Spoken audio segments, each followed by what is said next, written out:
Yo, yo, yo, what's up, everybody? This is your boy Isaac, And this is your boy Bryce. and we are Brothers on Tennis. And folks, we got a good one for you today. You know, we always talk about the brand Brothers on Tennis. We are all about trying to give some shine and make sure that things that have not been brought forward are brought forward as it relates to legacy and culture of the game of tennis. And we've got just that today, folks. I'm really excited about this one. I'll pass it over to Bryce to cue it up, but this is going to be a good one, folks. Yeah, I mean, excited is not even the word for us, being the big fans of not only the game of tennis, but also being African Americans as well.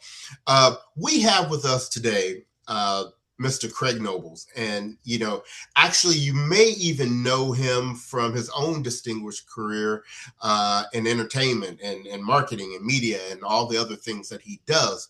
But the reason why we have him on the show today actually has to deal with his lineage. Craig is the nephew of the legend, Jimmie McDaniel. If you've not heard of Jimmie McDaniel before, first of all, shame on you. But number two, he is really who a lot of us call the greatest Black tennis player, maybe before the World War II period. Before we were talking about Arthur Ashe, before we were talking about Althea Gibson, Jimmie McDaniel was out there dominating the Black tennis circuit while it was still segregated, unfortunately. And a lot of what he did and a lot of the pioneering that he did is what really kind of helped open the door for an Althea Gibson and for an Arthur Ashe to come through and break the color barriers that they did. So Craig is going to guide us through not only some of his history, but what he's also doing to help to help that legacy persist through current times with the Jimmie McDaniel Legacy Foundation. Now, in addition to Mr. Nobles, you already know who he is. Marty Woods, Executive Director of the Pete Brown Jr. Tennis Program. We've had him on several times.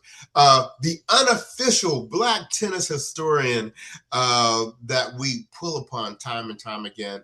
We got to give Marty credit, first of all, for even helping to create this interview today, for connecting all the parts, but he's a vital part of this conversation as well. So a lot said there, but welcome, Mr. Craig Nobles and our dear friend, Mr. Marty Woods.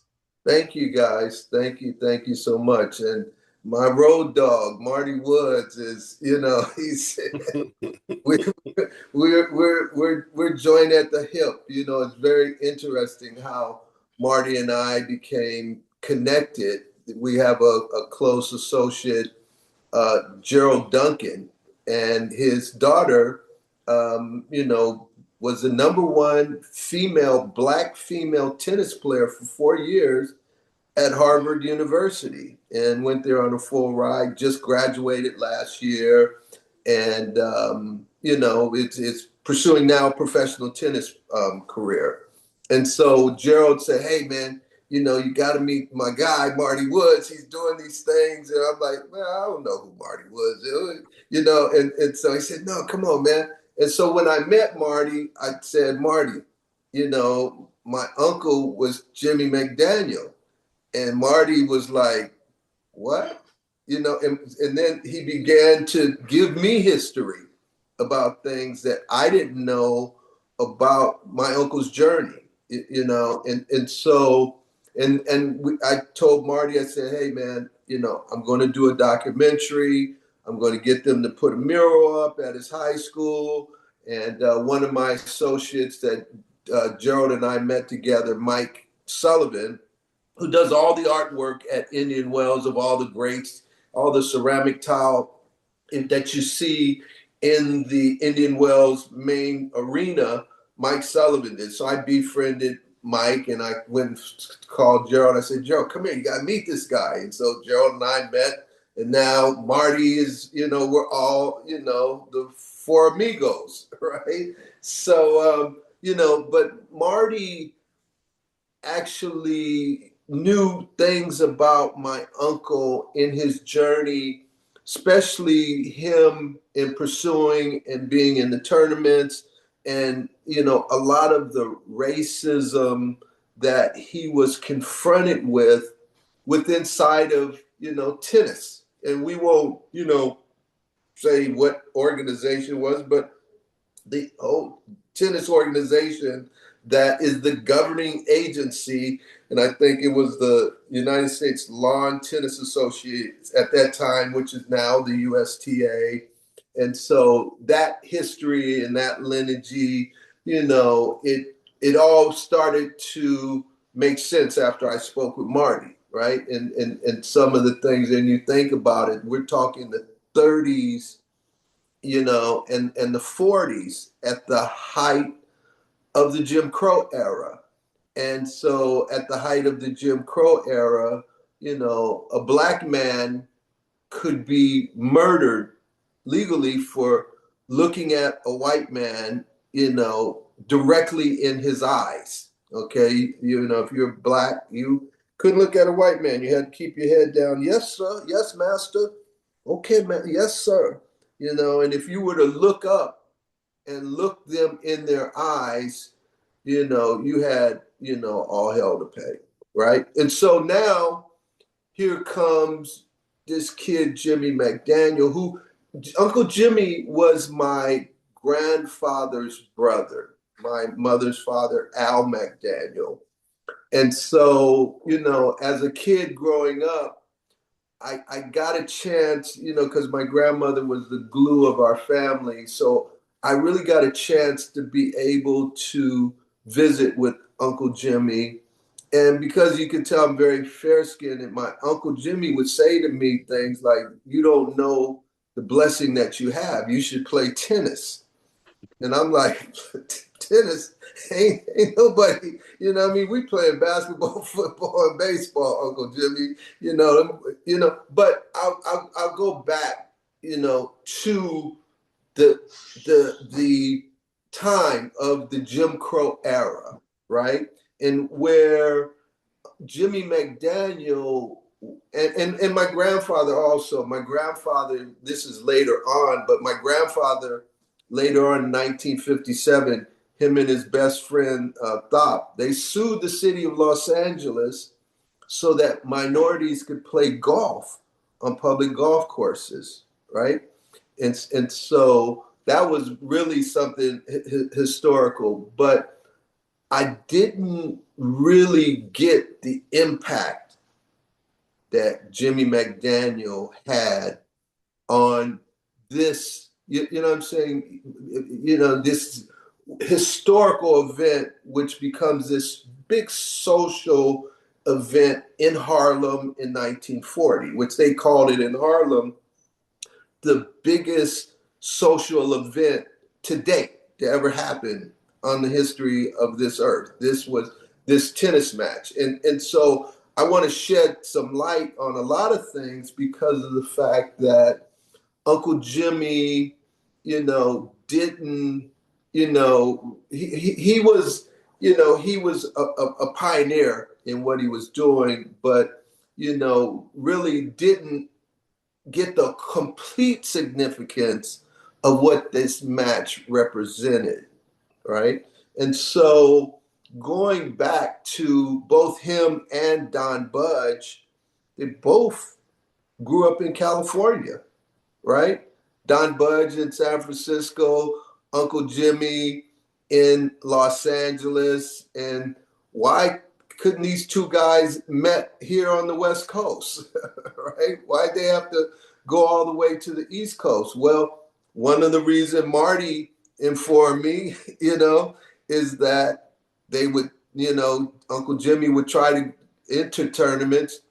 And what would they do, Marty? They would tear up his entry certificate. So, he would show up to the tournament and they'd be like, Jimmie McDaniel, you're not registered here. What are you doing here? And so that became so heartbreaking to him that here's a man that had so much talent, so much passion, he was just consistently denied access, right? And so, and that's why, when I do my documentary, tennis represents when we start off, the game starts off love all, right? And that what represents that everything is equal. But in the reality of tennis, it's really, advantage Jim Crow, right? There is no equality. There is no 0-0. You're not going to be able to win because why? We're not even going to allow you to even compete.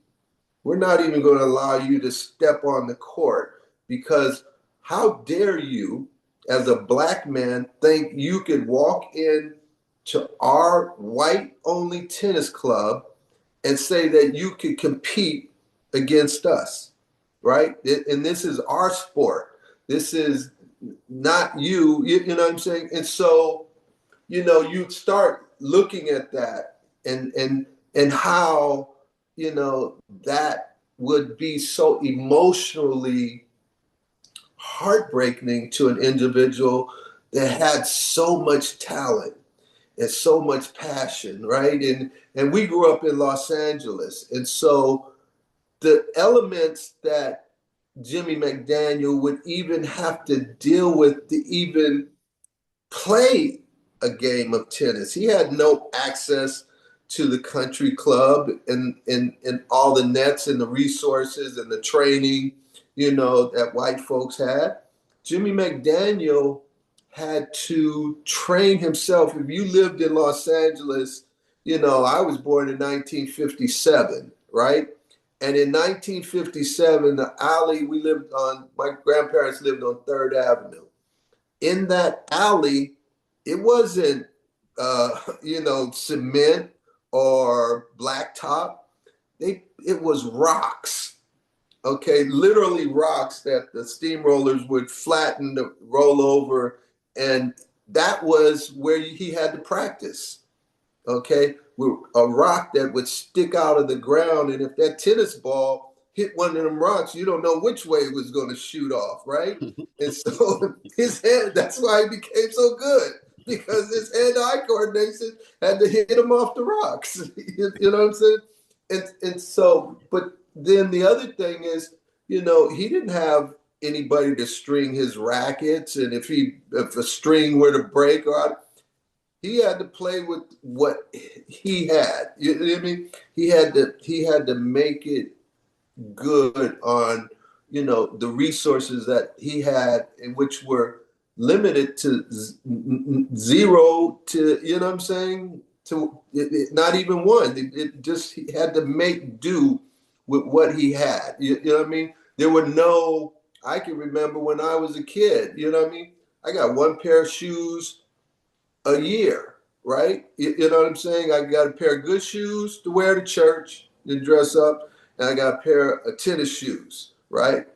And so, and I'm a kid playing basketball, and I had a bad habit of dragging my toe on the ground. So, you know what I mean? That pretty soon my socks started sticking out the front of right? You know what I'm saying? And so just imagine what this man was dealing with in the 30s and 40s. You know what I'm saying? He didn't even have two pair of shoes to go in there. He had to use one pair of shoes and might have had to put some freaking cardboard in the bottom of that because the bottom of that shoe was worn out, right? And so, we people take a lot of these things for granted now. You know what I mean? That here we are, I mean, I look in here, man, I got, there's times where I got 200 pairs of shoes in a box that I don't, you know what I mean? I got a closet full of shoes that, you know what I mean? That I could go in and play for a year in a different pair of shoes, right? And so he didn't have those elements of those things. And so I created, when I saw that, and when Marty and I were at the US Open, and I heard the cheers, man. You know what I'm saying? And it made me cry because I was like, wow, it just thinking about it right now brings a tear to my eyes, right? That, wow, here's a man that was denied access to something that, and Don Butch said it himself. He said, if Jimmie McDaniel would have had the same resources that these other players had, he'd have been in the top 10 and probably would have beat them all eventually, right? And so that's why the Jimmie McDaniel Foundation legacy exists now, so that no kid will have to experience that issue in pursuing their passion, right? So that we could provide resources for kids to pay tournament fees, to pay for, scholarships, schools, all the things, mental health care, and it's so emotionally, that it really gets to me to the point to where even today now, it's almost like, well, how dare you come, and want to get some respect, right? And provide resources. I'm like, wait a minute, you're messing with the wrong guy here. You know what I'm saying?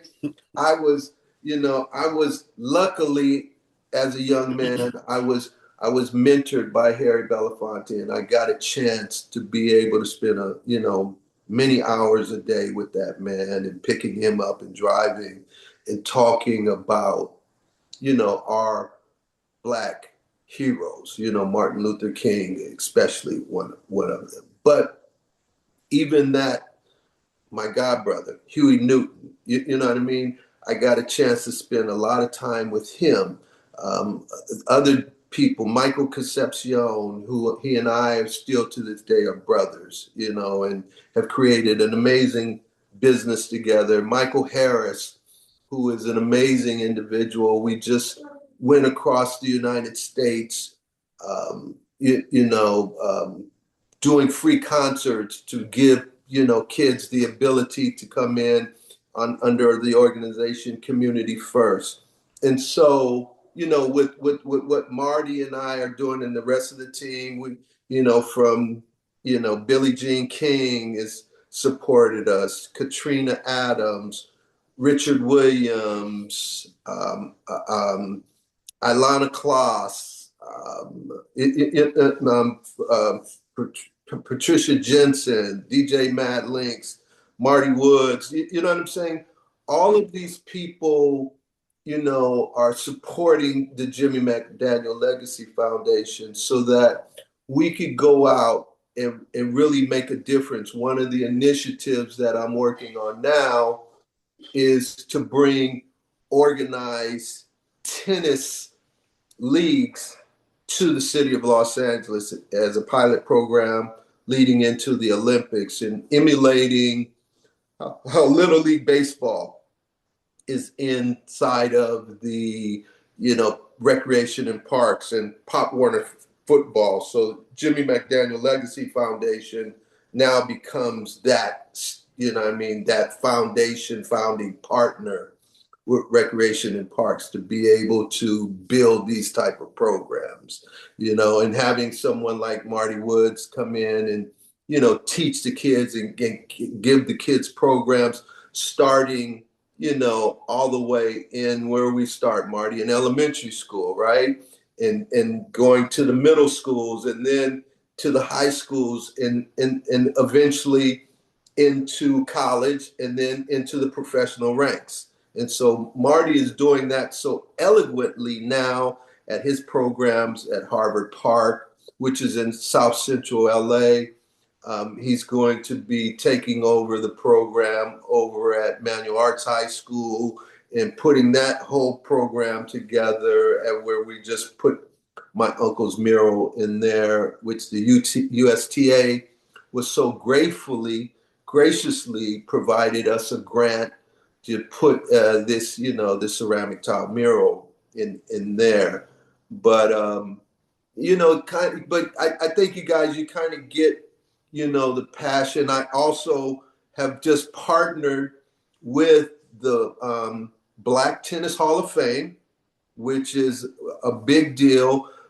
If you guys know Sheila Curry, who is the president of the Black Tennis Hall of Fame, and then the founder, that's Dale Caldwell. And so Dale Caldwell is the lieutenant governor of the state of New Jersey and the Secretary of State. So the Black Tennis Hall of Fame is officially my partner with, with the Jimmie McDaniel Legacy Foundation. And, there's going to be a Black coaches, program that Dale's putting together. And I hope I don't get in trouble for saying this, but there's a lot of things that,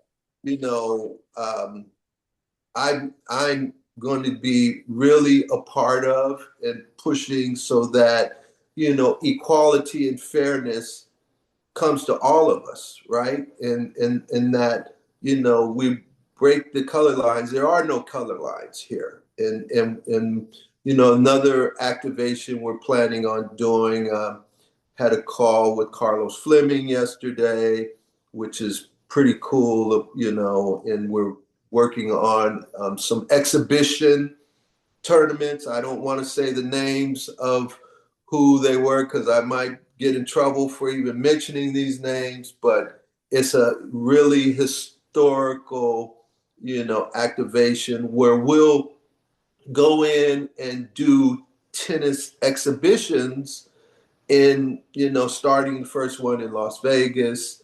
And then we're planning on doing the next one in Los Angeles during the week of the Super Bowl, because the Super Bowl is coming back to LA, right?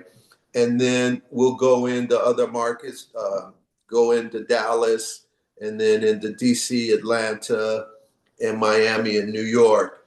And we'll do the exhibitions. And so the monies that we generate from those exhibitions will go back into the foundation to pay tournament fees, scholarships, equipment costs, mental health, transportation, all of those things, and training for, we'll find, the young talent to be able to help, train them and to make them into, the next level of professional tennis players.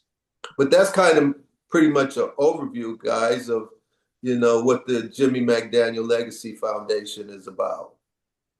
Love that. Love that, Craig. Craig, I have just a general question for you, because I know this, again, is about, excuse me, your Uncle Jimmie. When he was talking to you about tennis, did he ever share anything as it relates to how he actually started in the sport? Like, what interests him and what made him kind of pursue that path of playing tennis, especially during the era in which he was in? So, and Marty will attest this, when he was at Manual Arts, he actually ran track also, right? And so he won city in track and in tennis. And right. And so my grandfather was the one that inspired him and trained him. Okay. And my grandfather and he won multiple doubles matches together. They pretty much dominated the ATA here in Los Angeles. You know what I mean? So, yeah. At that point in time, you have to keep in mind, that Uncle Jimmie was hurt, right? And so, and I was doing some research that a lot of players that pursued tennis back in those eras actually committed suicide because they couldn't play tennis. They weren't, you know what I mean? They were denied this. And their coaches would say, it's not going to happen for you, son. You know what I mean? You better go get you a job with the Forestry Service. Or, you know what I mean? My grandfather had a great 35 years, Postal Department. You know what I'm saying? And so I'll tell you a funny story, though. I went to John Muir High School in Pasadena, okay? John Muir High School is the same high school that Jackie Robinson attended, okay? His brother Mac Robinson was a security guard on my high school campus. Now, mind you, the man should have been, here's an Olympic athlete. The man should have been the tennis coach, right? I mean, not the tennis coach, the track coach, right? But he was a security guard just so he could have a job. You know what I'm saying? And that's like, you know, so, and I'm saying that to go back to answer your question, he didn't really have those conversations, you know what I mean? Because again, we're baseball, basketball, and football. And you know what I'm saying? At that time, Yeah. every kid, I grew up at in LA, it was a park called Queen Anne Park. Queen Anne Park, you could go there and you would see players from the Dodgers, the Rams, you know what I'm saying, playing pickup basketball in the gym. All right. And everybody's wearing, you know, some Chuck Taylors. And nobody wearing these cushions right here. You know what I'm saying? So the conversations weren't that deep into the, you know what I mean, the fundamentals of playing tennis or what tennis is, because, you know, we're young kids, you know, we're up at the crack of dawn, and you know you better have your butt in the house before the street lights come on, right?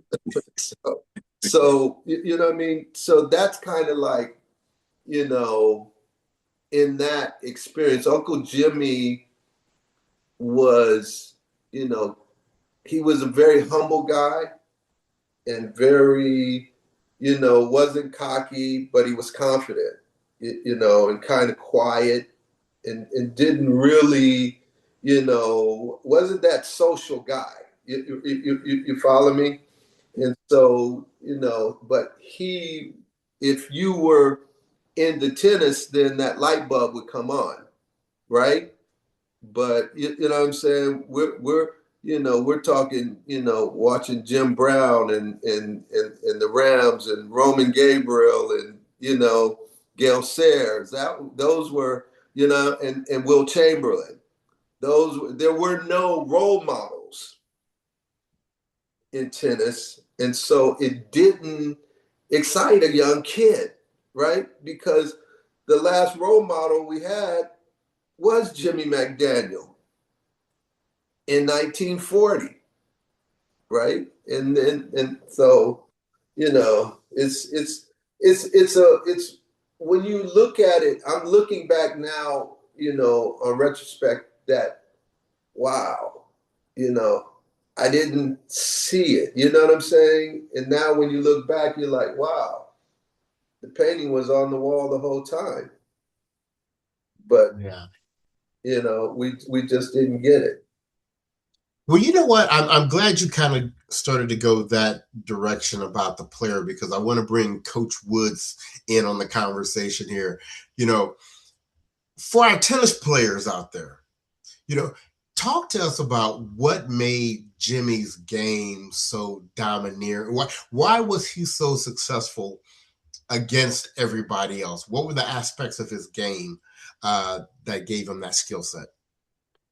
Well, I know this firsthand because Jimmy coached my mentor, Earthen Jaquette, and all Earthen talked about Jimmy every day. So I actually feel like I know Jimmy. But Jimmy was 6'5", big serve, huge forehand, and basically took the court away from everyone with his big serve and his forehand. Back then, so let me raise plus, my hand on go that. ahead. So that was so I love to cut in on this, because my Uncle Jimmy was about 6'2", right? And so, and I asked my uncle, I said, you know, everything is online. They're saying that Uncle Jimmy was 6'5". Mm-hmm. I remember him being that big, Marty, is what I'm saying. So he was about, I'd say about 6'1", 6'1.5", 6'2", if that. He wasn't 6'5". So we just want, you know what I'm saying? Okay, Clear we get that record history. on that. He was Uh, definitely wasn't 6'5". And that's Well, like, you should know. yeah, I would know. That's what I'm saying. So, Yeah. But he played, put it this way, he played like he was 6'5". right. And Jimmie was a fierce competitor. Jimmie didn't back down to anyone. Even certain times where Jimmie felt like he was being intimidated. Jimmie would not back down.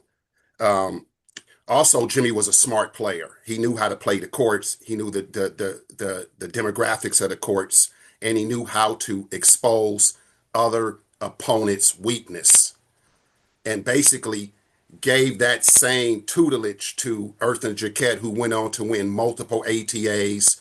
Oscar Johnson, who was right there, who went on to win multiple ATAs and PCC championships. So Jimmie had some really, really good folks that came up behind him that were they're trained by Jimmie. So that's kind of what stands out to me, Bryce. Okay. Anything else, Craig, that you know of his game that made him so effective? You know, he was a lefty.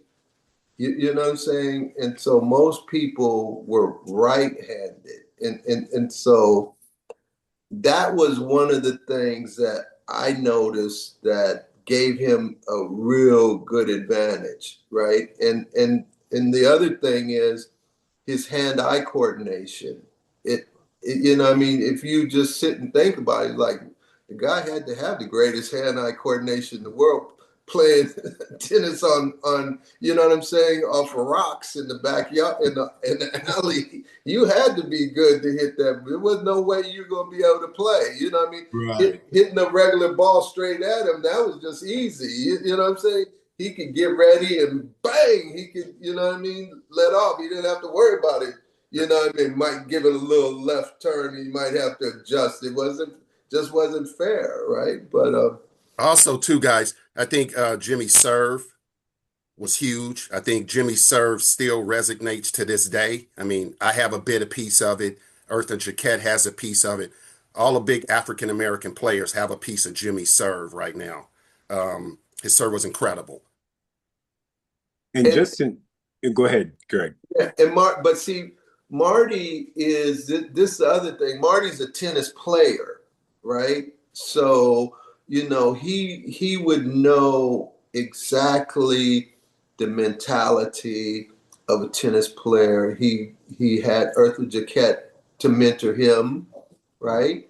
And so he is a much more astute tennis, you know what I'm saying, observer than I am. I'm really just an observer of the game, right? And so I get the basic, you know, tennis IQ, and I'm a born athlete. You know what I mean? I'm McDaniel blood, right? So, you know, but that you know, Marty's assessment, I always look for him, especially as a historian and knowing tennis and experiencing that. You ask me something about basketball, I'll give you a different answer.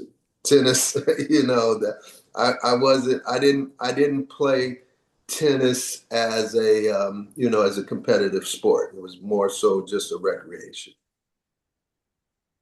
And so, Marty, I'll throw this one your way because one of the stats that we heard, we talk about Jimmie McDaniel being so dominant, but to provide a little bit of clarity for the listeners and viewers out there, you know, back in around what was it, the 1938 to 1943, I believe it was. I think I had read or some information was shared that Jimmie won on the ATA 38 out of 43 tournaments in that window. And I mean, talk about dominance, folks. That is ridiculous. That's You 88. played that many events and you're able to win. You know that you are dominating. So please speak on that as best as you can, both Craig and Marty, please.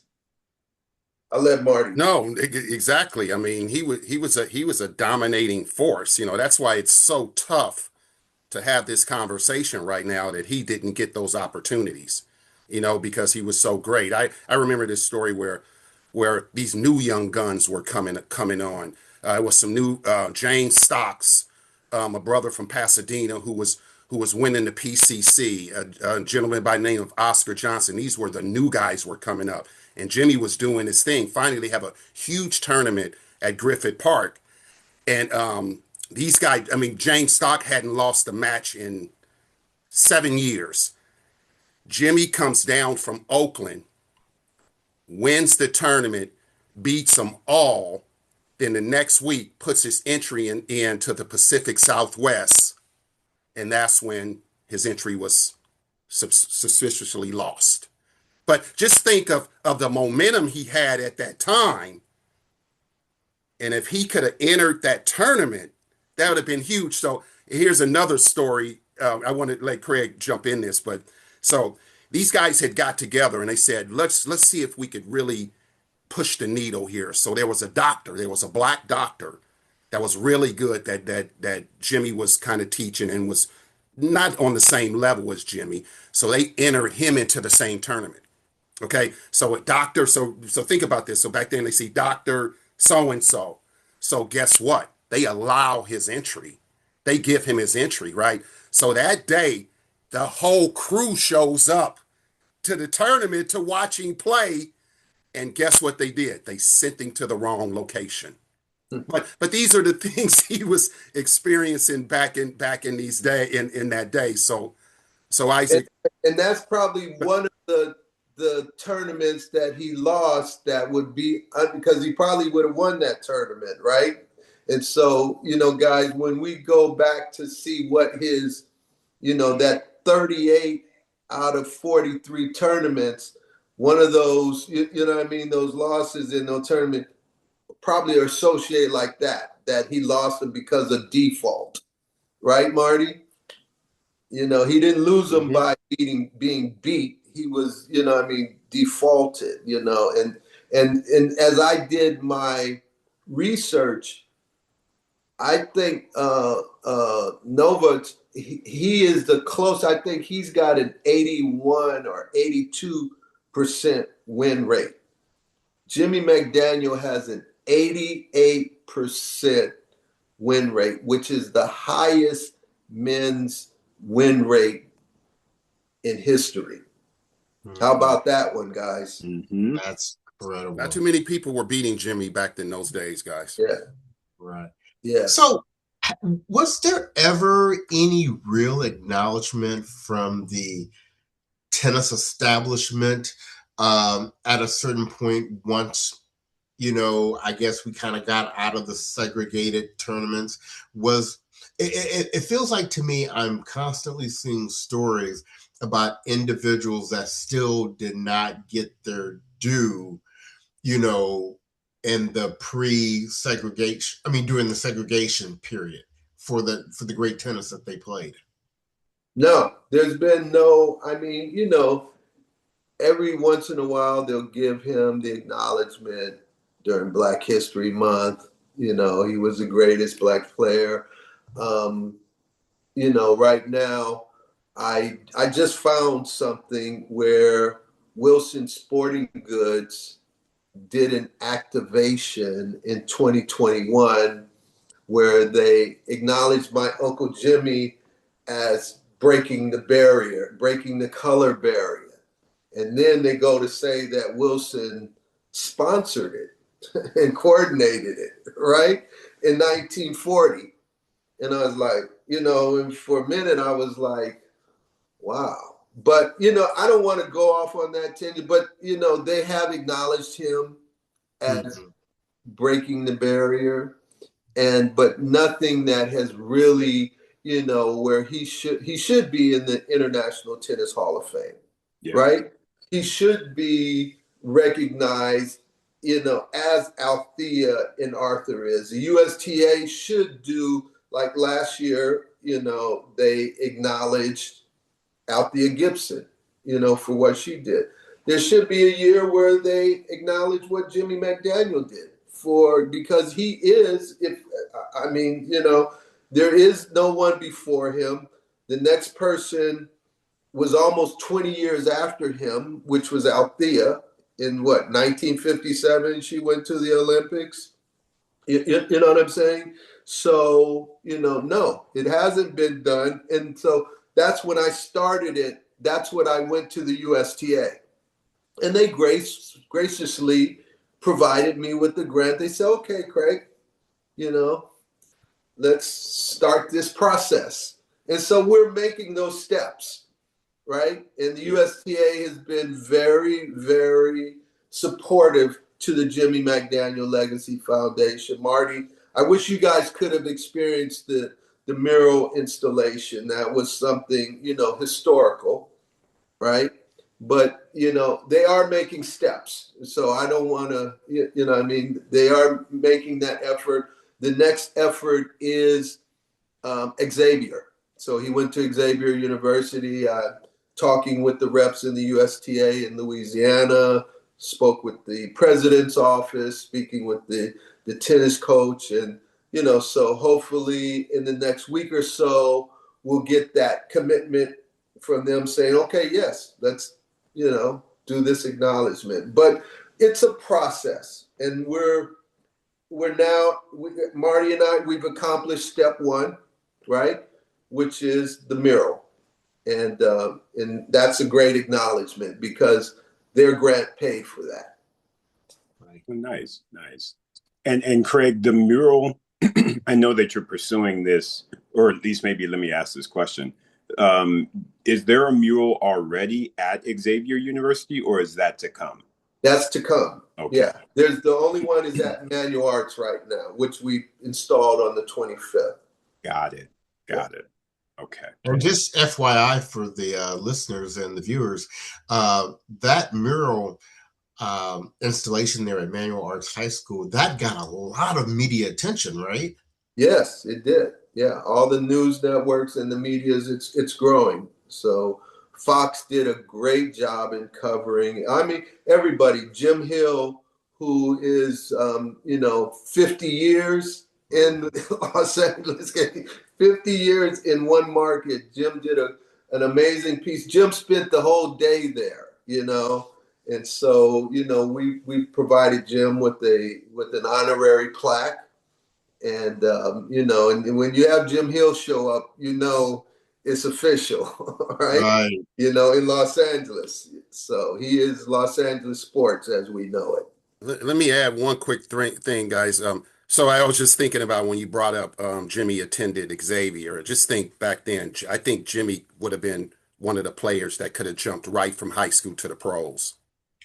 Right. If he was allowed. I think he would have skipped Xavier. He would have jumped right on the tour and probably been a top 50 player right away. But, I was thinking about that too. And back in that day, you got to remember who the top players from California were. Jack Kramer, Don Budge, and Jimmie McDaniels. Just think if those three guys had a chance to practice together and to come up together. Just think.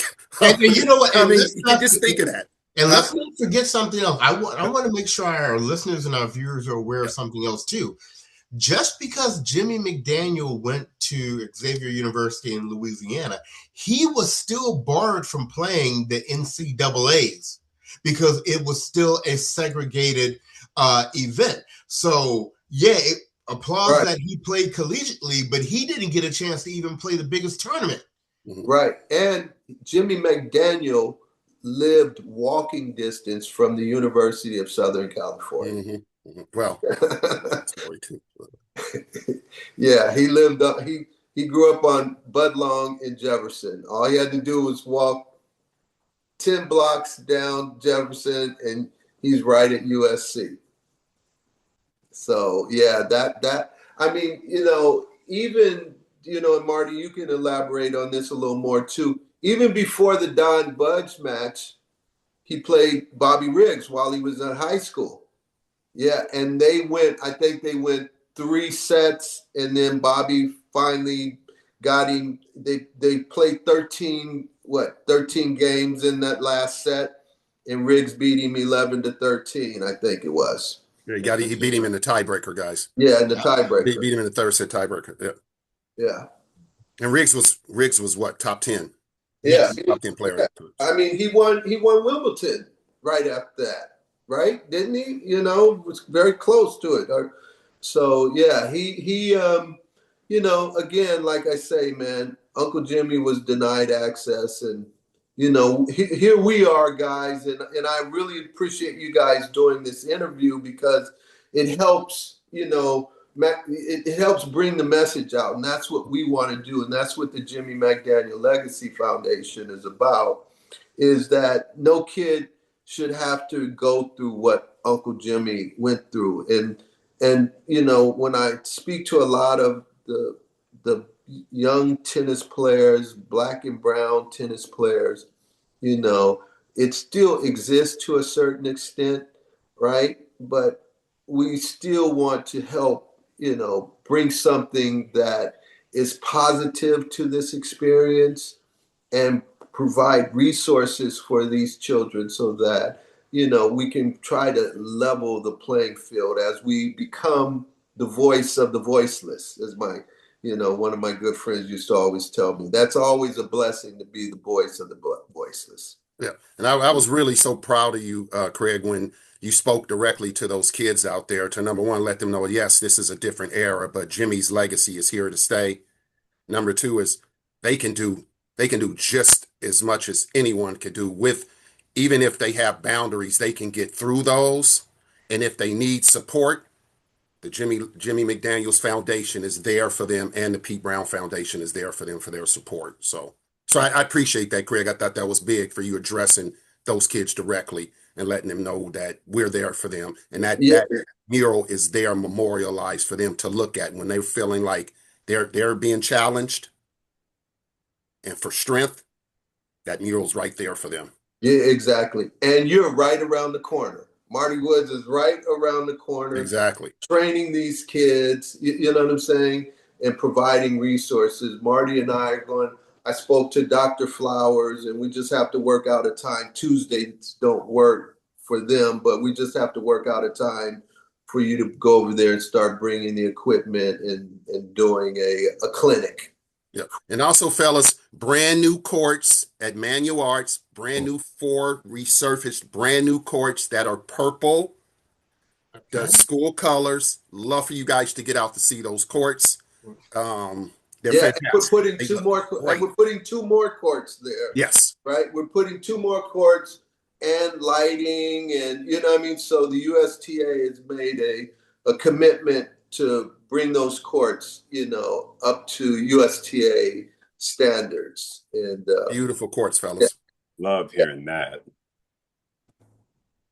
Well, I tell you what, this has been a very enlightening, exciting, motivating conversation, and I know our listeners and our viewers are going to get a lot out of this. Before we wind it up, Craig, for those that are interested in getting involved with the Jimmie McDaniel Legacy Foundation, where can they find you guys? So right now, we're in the process. We are so new, right?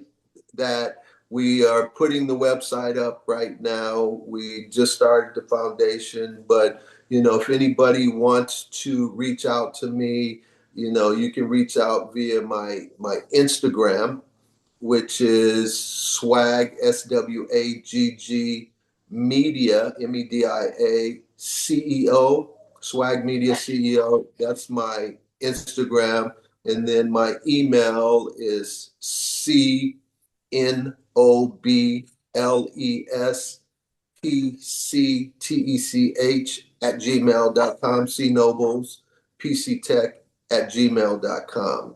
So those are probably the best way. Instagram, sometimes I may miss some emails, but Instagram is it's a great communication tool. All right. Well, we cannot thank you two enough. Mr. Craig Nobles, thank you for taking time out of your schedule. I know you got a lot on your plate. And Marty Woods, you just continue to be that guy. And we appreciate you for that. And really everything that you're doing for the community, for the kids. You're such a motivator and inspiration for a lot of us. So we feel very honored to just know you just a little bit. So thank you for that. So Isaac, on behalf of the podcast, this has been your boy Bryce. And this is your boy, Isaac. And we are Brothers on Tennis. Everyone, be well. We're done.